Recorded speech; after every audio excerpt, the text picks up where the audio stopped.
Welcome to another Bible is Black History podcast.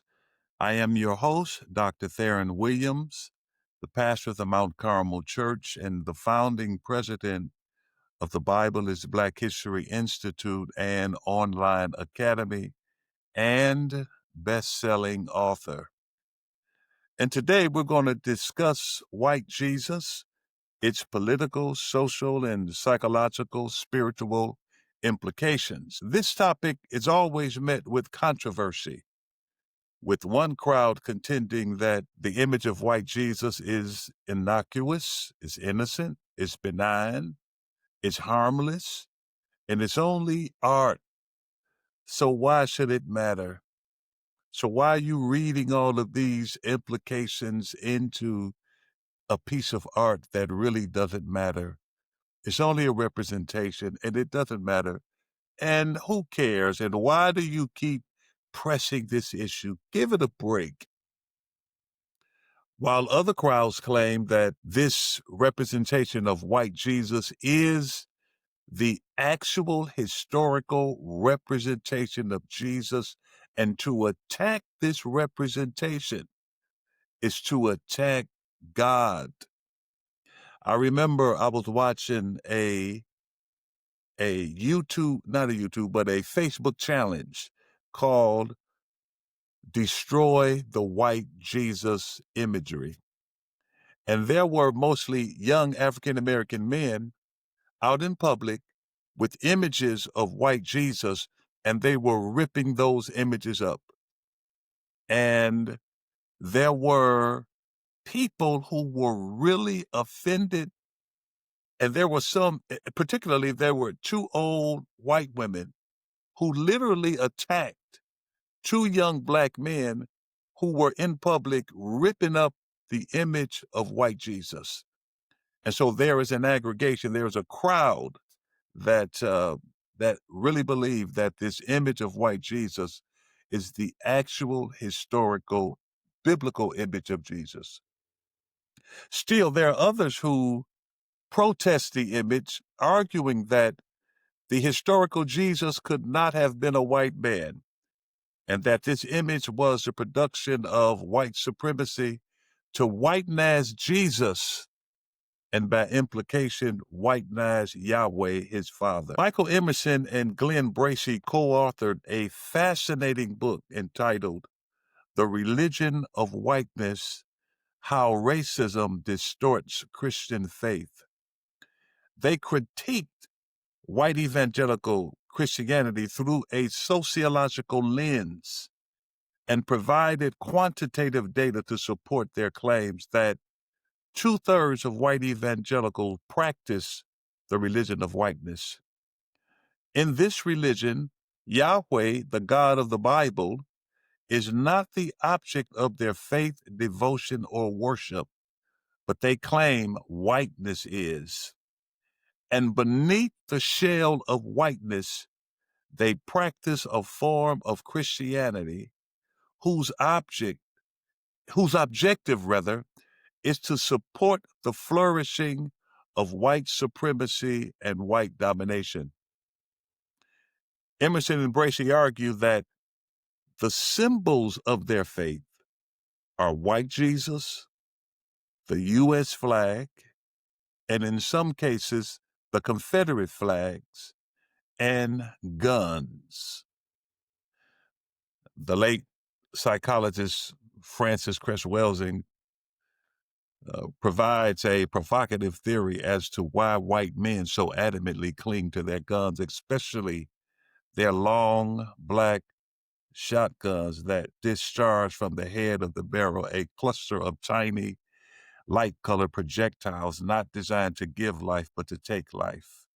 But that's another topic for another day. White Jesus, they imply, Bracey and Emerson imply, is the most important symbol in the religion of whiteness. And so we want to have a further conversation about that. And I am honored, delighted, thrilled to have on our podcast today Reverend Kristina Sinks. She is an ordained minister in the United Methodist Church. She holds a master's degree in public ministry from Garrett Theological Seminary. And man, she wrote a 2019 article, and this article is titled, "Who Do You Say That I Am? Race, Iconography, and Jesus in the 21st Century." Now, I said in my intro that I am the founding president of the Bible is Black History, and we have an online academy. It's a major academy where we look at, from an academic perspective, theological and sociological perspective, Black presence in the Bible. And we really do a deep dive in it. It's a 9-month course where you can receive um, continuing education college credits from the School of Theology at Virginia Union University, my alma mater. And I came across this article and I read it, and what little hair I got left, it blew it back. I mean, it blew my hair back. I read the article and it was riveting, and I couldn't put it down. And so I said, I need to download this article, put it in our curriculum, and make it mandatory reading for our students. And we have her with us today, and I am so delighted. And I didn't know Kristina. I just tracked her down, sent her an email, and asked her would she join us in this discussion so that we can have this conversation. And she's a graduate of Garrett. I graduated from Chicago Theological Seminary on the same campus of Garrett, Oh, and wonderful. I took some classes at Garrett as well.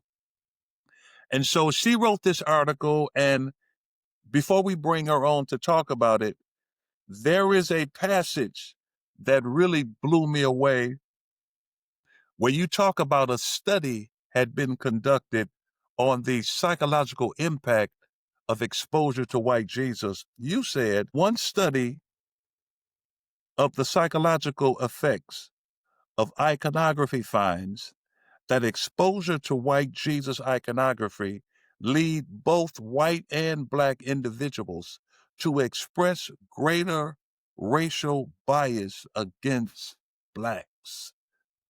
That messed me up, you know, especially I understood how whites can hold racial biases against Blacks, but Blacks hold racial biases against Blacks as a result of their exposure to white Jesus iconography. And so Kristina is here.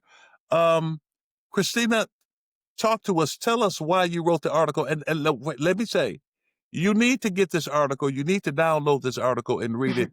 She explains all of it, why she wrote it, her methodologies, what she was trying to do in the article, the whole thing.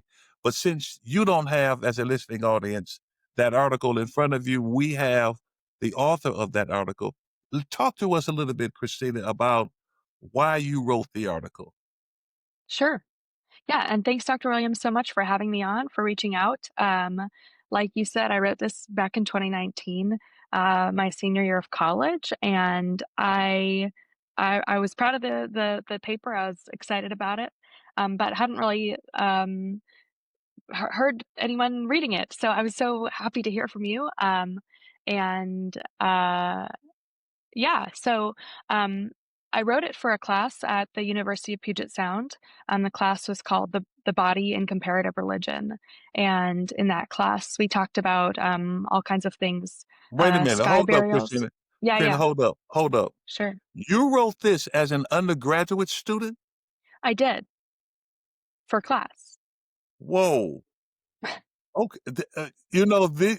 These are, this is on a doctoral level, and you're doing this as an undergraduate. Okay, that messed me up right there. But yeah, go ahead.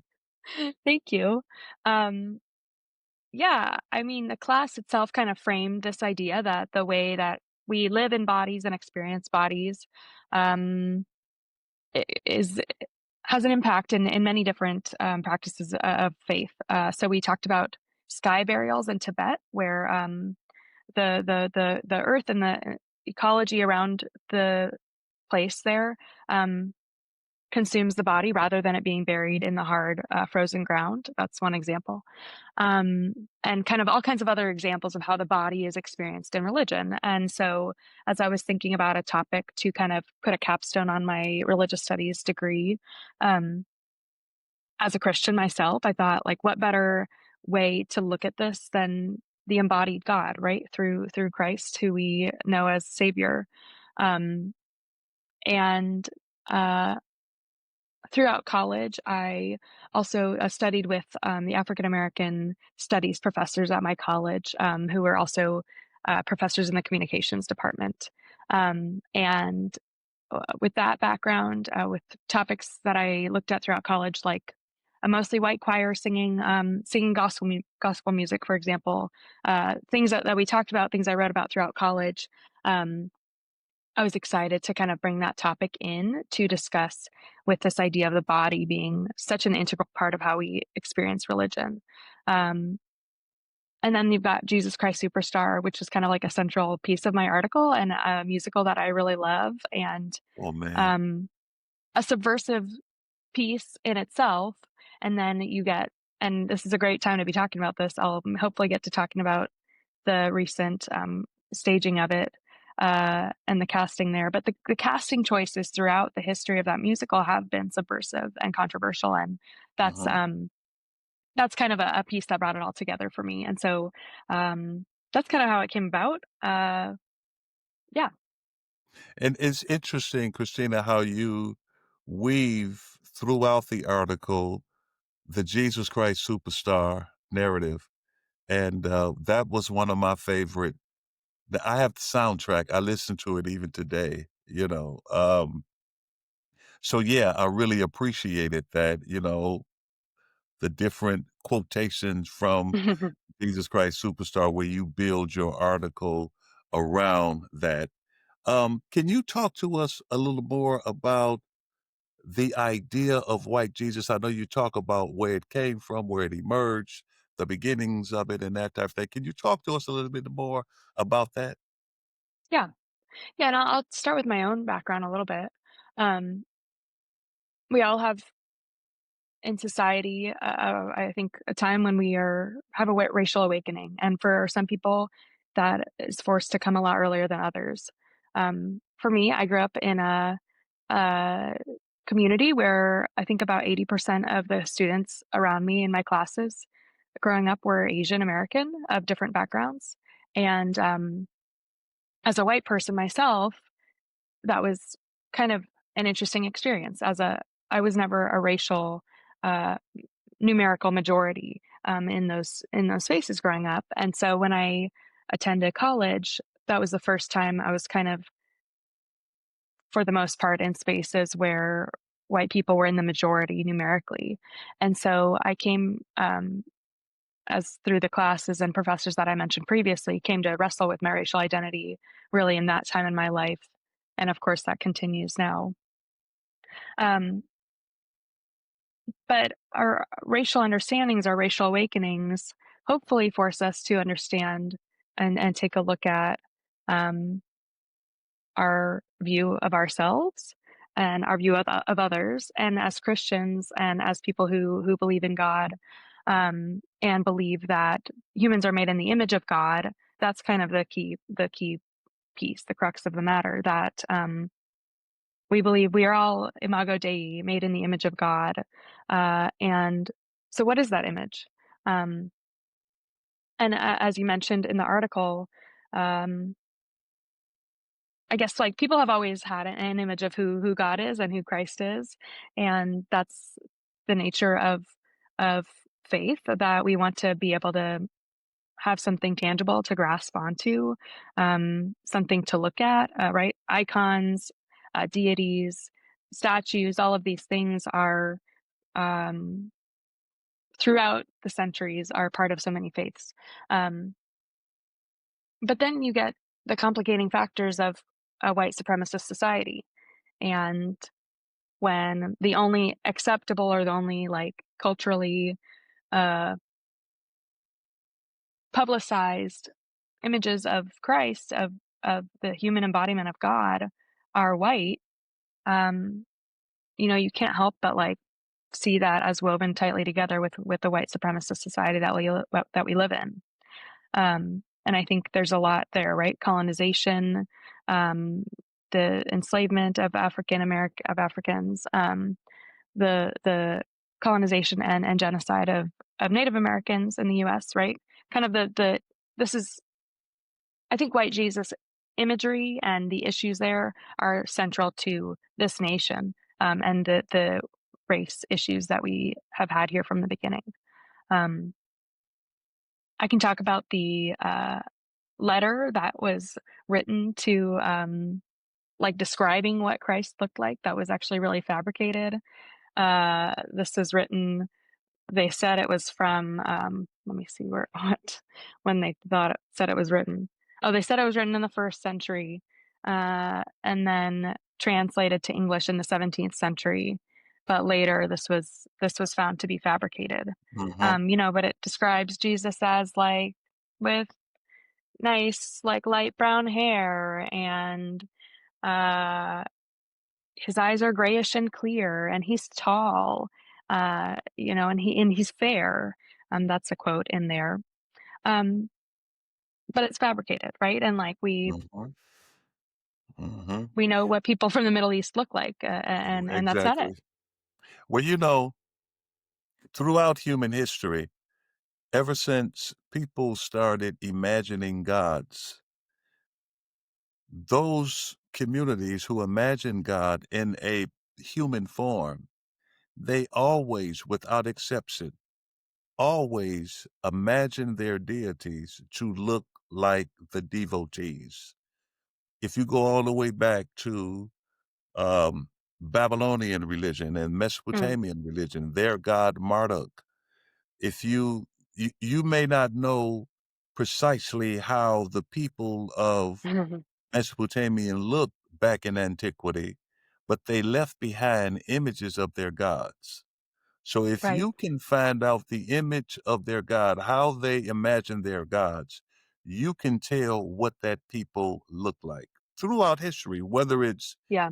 the gods of Hindu, whether it's Buddha, whether it's the West African gods, whether it's the great Greek gods, all of their gods, they always reflect the people who are their devotees. Yeah. Um, and that's even so in modern times with white Christians.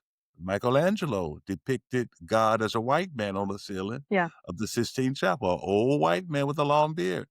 And then they Hmm. reimagined Jesus to look like a European person. So, in all fairness, they're being consistent with human history in how peoples imagine their gods to look like this. The problem is, in this era, the imagined God in Jesus of Christianity is enforced and imposed on everybody else, as if Right. that is the actual historical rendition, which underscores what Bracy and Emerson talked about in their book, The Religion of Whiteness. It underscores this whole idea that this thing is about white supremacy and not so much about Christianity. Right.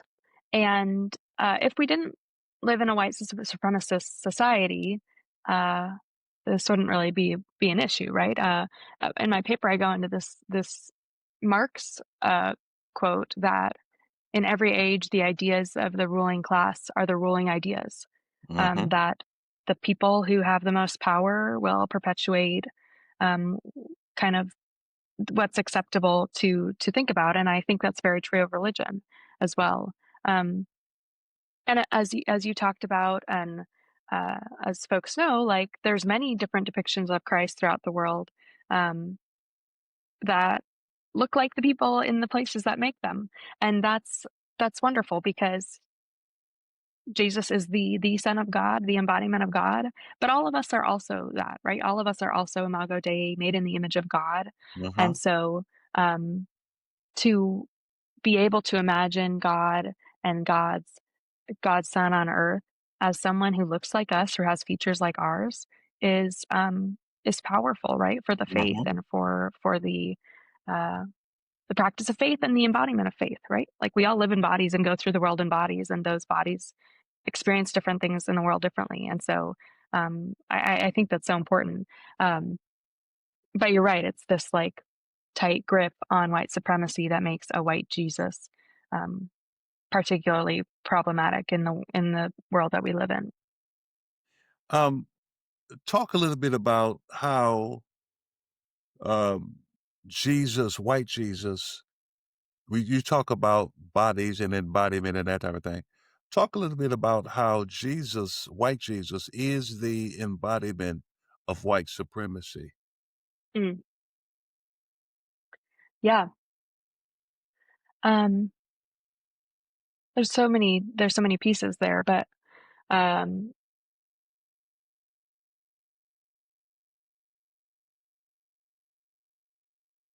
I kind of think of it as when people say uh, all lives matter, right? Mhm. It's like technically, generally, people agree that statement is true, but in a society where white supremacy reigns, um, that's not the statement that should be front and center. And so Mhm. that's kind of how I see white Jesus um, imagery. Is it bad for white people to see God in themselves and see their bodies also as godly and made by God? No, of course not. But in a society where white supremacy reigns and causes harm every single day, uh, a perpetuation of white Jesus and the idea that only white people, and not just only white people, only white men, and in particular the ones who like particularly have the features that most commonly are seen in the white Jesus, um, that those are the closest to God, right? That like Mhm. perpetuates a hierarchy that's so antithetical to what Jesus preached. Mhm. A Jesus who was always looking out for the least of these, um, certainly not holding up a particular standard of beauty or a certain type of body or kind of person that was closer to God than anyone else. And so the tight grip on a white Jesus and the unwillingness to believe something else, especially when like this isn't even considering if we're going to be like historical about it, he certainly didn't look like that. You know what I mean? Like Mhm. that's kind Uh-huh. of even a separate piece. Um, it's this raising of some closer to God than others that Mhm. mirrors the white supremacy that we experience in society. Um, And it's no wonder that kind of people have this perception. Even in the paper, I talk about how um, at the 16th Street Baptist Church in Birmingham, which was bombed by a white supremacist, um, there was a white Jesus stained glass window, right? And so even in a black church, that was the image that was seen and held up, Uh-huh. literally like held up, and Mhm. people in I think it's World War I or World War II were given pocket-sized images of Werner Sallman's Head of Christ, and I think if you imagine the like painting of white Jesus, I can't show it here now, and if you're listening, I think you can imagine it. It's the one with the like blue eyes and the like glowing golden hair, and that everyone had because they were given to service. There it There is, he is. Werner Sallman. There he is. Yeah. Um, they were given out to service people during the war, and these people held that image close, and it was important to them, right? And so, And Christina, this is the most replicated image of Jesus in right, history. In the 20th right, century alone, it was replicated over 100 million times. I We believe stopped it. counting in the 21st century. Sure, sure, 100 million. sure. But what you do in your paper, in your article, you trace um the image of white Jesus in film, Mm. you track that, and I thought was fascinating. Can you speak to that? And I know the Yeah, article was written a long time ago, but can you speak to the evolution of Jesus, white Jesus, in um in the cinema, how yeah, it perpetuated? Yeah. sure, sure. I can speak a bit to that. I think it's kind of like it's also tied to this idea of like who's what's a standard of beauty that or a standard of masculinity that's people want to buy movie tickets to, and that also ties in with white supremacy. And so in the films that I talk about in the paper, um, the Jesus figures are yeah, kind of what you see as like a white masculine standard of beauty, what a body quote should look like. There's a book that I'll refer folks to, uh, or sorry, an article that talks about the films more than I can. Um, I'm sorry, it's a book. It's by Catherine Jones and Atsushi Tajima, The Caucasianization of Jesus, Mhm. Hollywood Transforming Christianity into a Racially Hierarchical Discourse. It is Mhm. it is an article, not a book. I'm confused, Okay. sorry. Okay, that's okay. Um, and so my history here is not at all comprehensive, but you think of Mel Gibson's um, Passion of the Christ, Yeah. uh, the early Jesus Christ Superstar films, 1973, and I think there's one other one, um, and all kinds of other films that I mentioned in my paper. Right, like these are it's like how we see casting in films generally, right? Like, race in films and casting is always something that's talked about, and unfortunately, for better or for worse, not for better or worse, um, I don't think that any of the Jesus films have been free from that standard. So I think that kind of falls into the category of like, what do people see as standard of beauty, and what are they going to pay money to see on the screen? What's going to sell, Mhm. right? Um, Mhm. yeah. Well, Jesus Christ Superstar played on Broadway with the original characters. The guy who played Judas, oh, what was his name?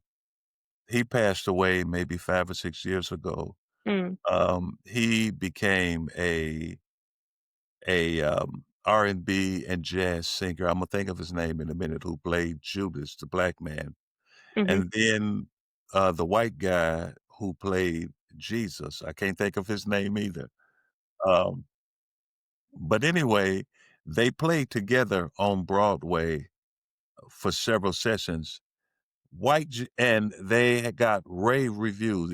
It's an awesome play. It really is. And they Hmm. got rave reviews on the play.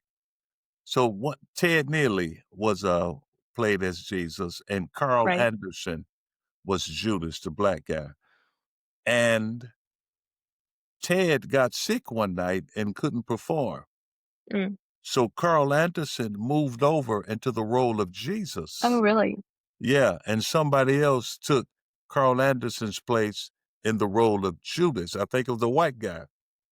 Hmm. And where the reviews were astounding when Jesus was white, when Ted got sick and couldn't do it, Carl took his place and they got scathing reviews over the Terrible. same play. And Yeah, yeah. both of them, you've seen the movie, both of them are amazing vocalists.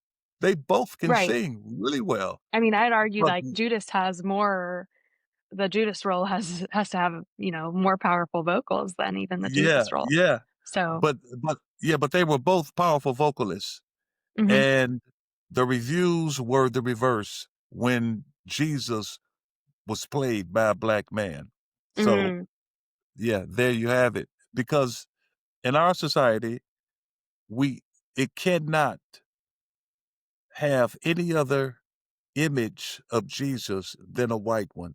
And we know historically, archaeologically, that that's not the image of that he could not. We know that. But if you Right. go to any store at any time, you will see on the checkout counter with the magazine rack, there are going to Yeah. be pictures of white Jesus. It Yeah, is yeah. bombarded into our psyche. Right. Yeah. And people can't accept something else because we're so I mean, it's kinda like what you talked about at the beginning, the icons in the idols rather, that we hold on to in America, and especially white America, that we hold on to guns and white Jesus as idols that, keep us safe and, Mhm. um, keep us in power, right? And, like, Yeah. yeah, if we want a white supremacist society where white men are in power, like, yeah, those things will keep us safe. But if we Yeah. want a society like the one that Jesus preached, those things will never keep us safe, right? Well, Christina, and a few years ago, I don't know if you saw it or not, a movie came out called The Book of Clarence. Mm, And it was a book centered around Jesus in his day, in his time back in Israel and Galilee. mm, And it was a story about of course everybody was black in the movie, mhm, depicted the Galileans and everybody else as black people. And there was this guy in the movie who saw the miracles of Jesus, and he wanted to use Jesus and his miracles to make money for a profit. hmm, So this guy named Clarence mhm, was trying to co-opt Jesus and use Jesus for his own personal financial profit. So mm, the promos were out on Facebook, and you go on Facebook, you see the promos, and you see the remarks from the promos. mhm, The picture hadn't even come out yet, but just the remarks from the promos, people were saying it's demonic, it's sacrilegious, it's against everything. And I went on and said, can you wait till the movie come out first and you see it before right? you write a review? But any conversation about Jesus being anything other than white, for many white evangelicals who are part of the religion of whiteness, must push back on it and are deeply offended by it.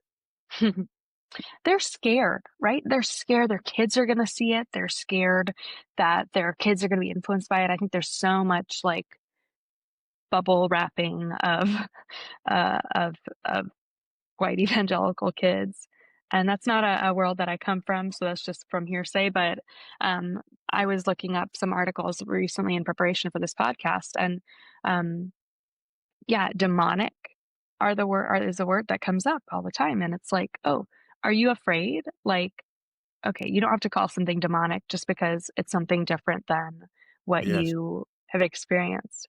yes. And that was the same with, I think the TV show is called Black Jesus that I wrote about in the paper as well. And with Cynthia Erivo, the Broadway star, Tony and Mhm, Oscar winner, who just played Jesus in Jesus Christ Superstar back in uh-huh. August. I just was looking up articles about it, and it's these Christian evangelical sites that are like vetting films for whether they're appropriate for Christian audiences and have these comments about it, right? Demonic and Oh, um, so it's a black guy playing Jesus in Jesus Christ Superstar? a black woman. A black oh, okay, okay, So this is something I okay. wanted to talk to. Maybe I Yeah. don't know if this is a good time to get into this. Yeah, go ahead. Yeah, yeah, go ahead and talk about it because I didn't know and I love Jesus Christ Superstar, and I've seen where Jesus was played by John Legend. You make Hmm. mention of that in your article, but I Yeah, didn't know a version of Jesus Christ Superstar came out when a black woman yeah, played Jesus. yeah. Talk So about that, Christina. well, this is I wanted to get to this point of like, um, of course, in our society, a black male Jesus is that imagery is so important. And if we think about a Jesus who embodies the least of these, especially in this world that we live in, like that is so important. And that's not the only identity that needs to be lifted up as imago Dei, as an image of God, reflection of God.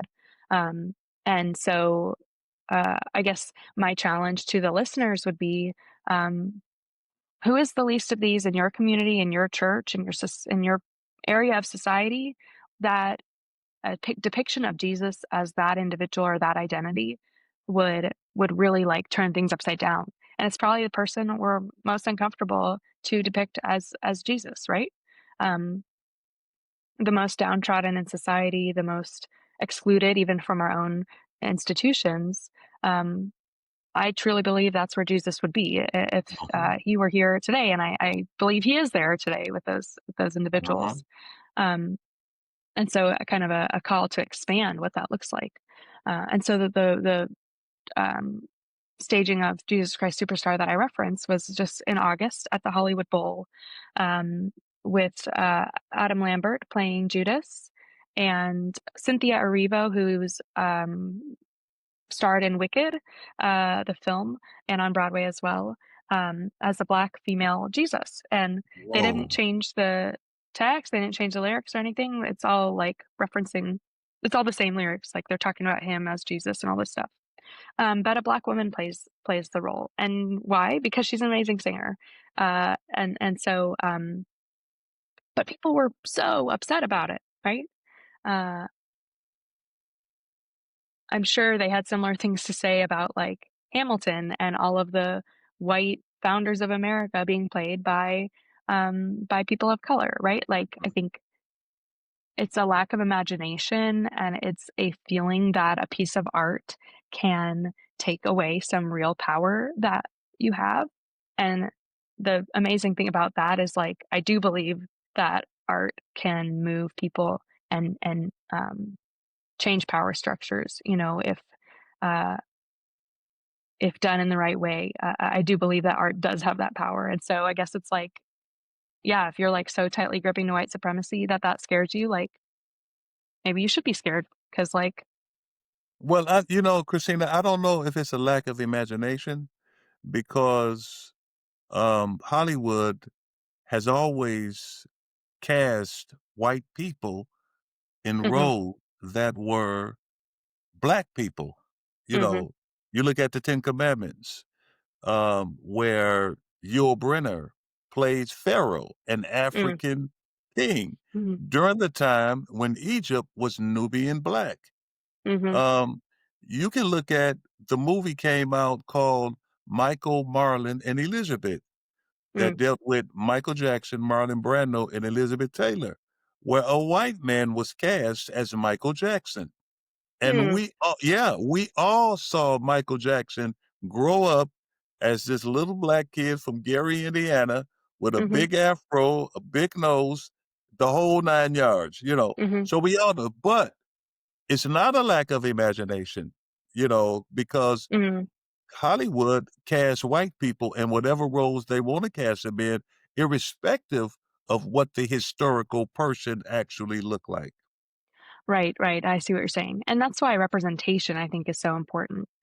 We have to see all kinds of people in film and on stage, um, and on TV, not just in religious roles. I mean, I think this more broadly as well, but especially when it comes to faith, and not just on TV and those things, but like in the roles, preaching and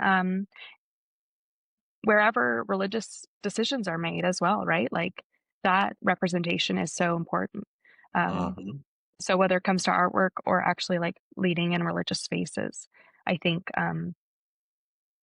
that broad representation is so important. And some other kind of artworks and ideas that I'd love to point your listeners to are some of them are mentioned in the article, but when you spoke about Michelangelo and the creation of Adam, there's a painter called Harmonia Rosales who has a recreation of that mural called The Creation of God, and it's two black women kind of doing the touching thing, Uh-huh. kind of. Um, in reference to the Michelangelo painting, and she Uh-huh. has other paintings like this as well. There's a person artist named Kelly Lattimore who does iconography, and he has an immigrant refugee family depicted um, as the Holy Family, um, making their way through the desert at night, just as we know Jesus's family did. But we Mhm.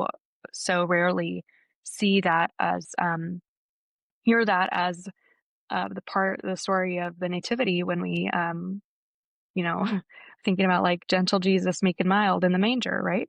Mhm. We don't think of the migrant family um, when we think of that. That's right. Um, That's I was right. in New York this year, earlier this year, and I think I wrote about this in the article, and this is a statue that I had never seen but had been important to me. And I visited an Episcopalian church in New York, and there was this statue of the female Christ. Um, Mm. right. And like we know women are downtrodden in society now more than Mhm. ever with rights being taken away. And um, so how can we understand our savior as um, a woman persecuted by the state Mhm. for speaking out and being punished for that? Mhm. Um, in Palestine, in the last few Christmases, there have been nativity creations of Christ in the rubble, wrapped in the keffiyeh, the Palestinian scarf, um, in a pile of rubble. Uh, I mean, if that doesn't hit closest to home, I don't know what does, right? Like literally in Bethlehem, uh, where Christ was born, Mhm. um, children are not safe. And so to depict that, to understand that reality, to, like I said, I truly believe in the power of artwork to move people and to change things. Um, and so like let's share those images, right? Let's disseminate that. Let's talk about it. And in the practice of that, let's be looking to the least of these in our society and understanding that Christ is with them and Christ is present in their lives. Yeah, Christina, let me apologize. I was so in a hurry to get to this fascinating article that I did not talk to you about the work you're doing now. Can you Sure. talk to us about that? Yeah. And it might feel different, but I feel like it's so related. I feel all this is work is so related. And I feel like it's one and the same, truly. The work that I'm doing now is focused on ecological regeneration, on climate justice. Um, I work for an organization called Green Faith, and we are a global multi faith climate justice nonprofit. And so we address the needs of people suffering from climate crisis uh, all over the world. And that's another piece where I see like that is Christ crucified. The people suffering most from floods, from rising sea levels, from storms, from wildfires, due to the greed of the fossil fuel industry that has led to climate change. Um, that is where the suffering Christ is, um, and not just the people, right? But like I believe that creation is part of God's body and part of who God is. And the suffering creatures, the extinctions, um, those are things that we need to pay attention to as Christians. And so that's part of my work. I work also, I'm developing a curriculum on this topic with Garrett Seminary, with the Center for Ecological Regeneration there. Um, and I Okay, tying in all the music and all the justice pieces, I sing with a band called The Many, and we do Christian progressive conferences and other like church events, really focused on all aspects of justice. We are uh, a group of kind of misfits from the church. A lot of queer people, people of color, and otherwise people who have not been welcomed in the church. Um, Making a space and being honest about what faith looks like, and kind of not shying away from the fact that we need different ways to talk about and think about and depict the divine in order for the church to be inclusive of all people. You So know, I maybe we can share links to those, but that's the work that I do. well, you know what I find fascinating? I mean, this is just utterly fascinating that the group you just described and defined is the very group that Jesus would have been hanging out with. You Hmm. know, I mean, he was eliminated, excluded from the institutions in his day. You Hmm. know, the scribe, the fair. I mean, he went into the synagogue and they tried to kill him, you Hmm. know, in his own synagogue. They Yeah. grabbed him, was going to throw him over a cliff because they didn't like what he was saying. He was excluded from the institutions from his own community. And of course, he was dominated by the Roman government living under colonial oppression. And the crowd Jesus hung out with was deeply criticized by the governing authorities, the power brokers of his time. They didn't like him hanging out with women. They didn't want Hmm. him hanging out with sinners, any of that, but he kept hanging out with them. That was his crowd. Those were his people. The people who were pushed to the margin of Yeah. society was the very people that Jesus hung out with. So yeah, you're right. And what fascinates me is that power structures in the name of Christianity continues to marginalize the very people that Jesus identified with. Yeah. That's fascinating, which Right. underscores Emerson and Bracey's book that the religion of whiteness is not so much about Christianity as it is about the protection and the proliferation and the flourishing of white supremacy. That's the core Yeah. of it. Yeah, Right. And so Christianity is a tool to continue oppressing people and to maintain that power structure for those groups, right? Um, but I think as like if we want to be true to the faith of following Christ, maybe we don't want to call ourselves Christian because there's so much there, but like truly to follow Christ is what you said, kind of welcoming the least of these and sometimes it means going against the power structures and the governmental structures to do that. I truly, my yeah, heart is so with the immigrant communities these days who, um, who suffer every day and live in fear. And, I mean, there's no other way to say, like, Jesus was an immigrant and lived that experience. mhm, Um, and so if there's any room in our hearts uh, kind of find ways to disrupt the unjust treatment of immigrants, which is throughout the Bible is, you know, throughout the Bible, God calls us to love and welcome immigrants, and to yeah, say anything else is untrue.